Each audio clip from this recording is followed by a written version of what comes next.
Good morning, Ismail. Hi, Lynette. Bonjour, Ismail. Bonjour, Stéphane. How are you guys doing? We're fine, thank you. Et vous, comment vous allez? Yes, I'm doing well and I'm happy because Africa is rising. And the African tech industry players gathered in Cape Town last week for the 2016 AfricaCom convention. This is the biggest tech event in Africa celebrating innovation across the continent. It involves exhibitions, conferences, and awards. Facebook had a strong presence at the event as it hosted its first ever African FB Start workshop for developers.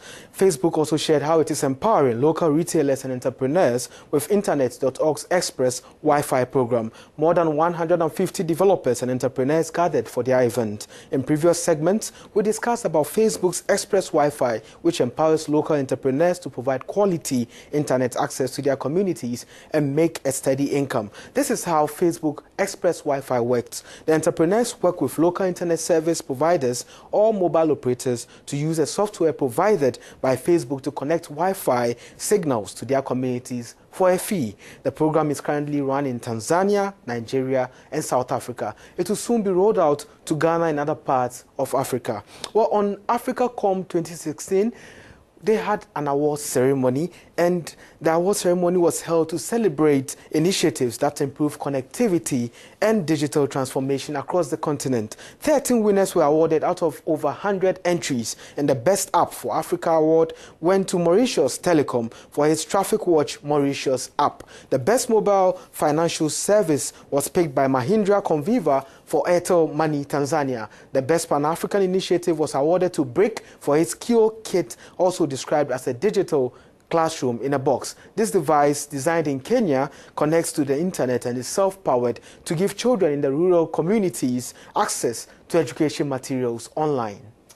Ismaël, conséquences positives, un accroissement de l'offre qualitative en matière d'éducation. Which means we've discovered a qualitative quality of education nowadays in Africa. Because you find so many education materials online, and Africa has to also have a feel of it. And Kenya is doing well with the BRIC company, and they want to just bridge the gap between those in the rural communities and those in the urban communities. Yes. And then lately, people like Lynette recently complained, are complaining about unwanted software and malware that pop up while browsing the internet. Yeah, that's very true. Every time I'm typing something or I'm going to a certain website on the internet, and then these things just start popping up, coming out of nowhere, and then I keep on asking myself, what is going on? And you know, they are very terrible, especially when websites that you didn't even, or you don't even expect, like porn sites and other ones. They just pop up and then disrupt everything that you're doing. But there might be some good news, as Google Chrome and other browsers are working on displaying warning notifications for users to know which sites violate their safety standards. Soon, when you type the website address, Chrome and other browsers will warn you about the potential for your computer to become infected with unwanted software, malware, phishing, and other security threats. The warning will remain in place for a minimum of 1 month and will only be removed after that period if the site no longer poses a security threat to users. The new policy is designed to punish website owners who are frequent abusers of the safe browsing requirements. And we can't talk about website violations without talking about Facebook. And Facebook has come under a lot of criticism for putting out fake news. And Facebook is also working on limiting the spread of false information after it came under the spotlight for its role in the circulation of fake news articles, especially during the US elections. Mark Zuckerberg posted a very long update on Facebook to inform users of what the company is doing about the problem.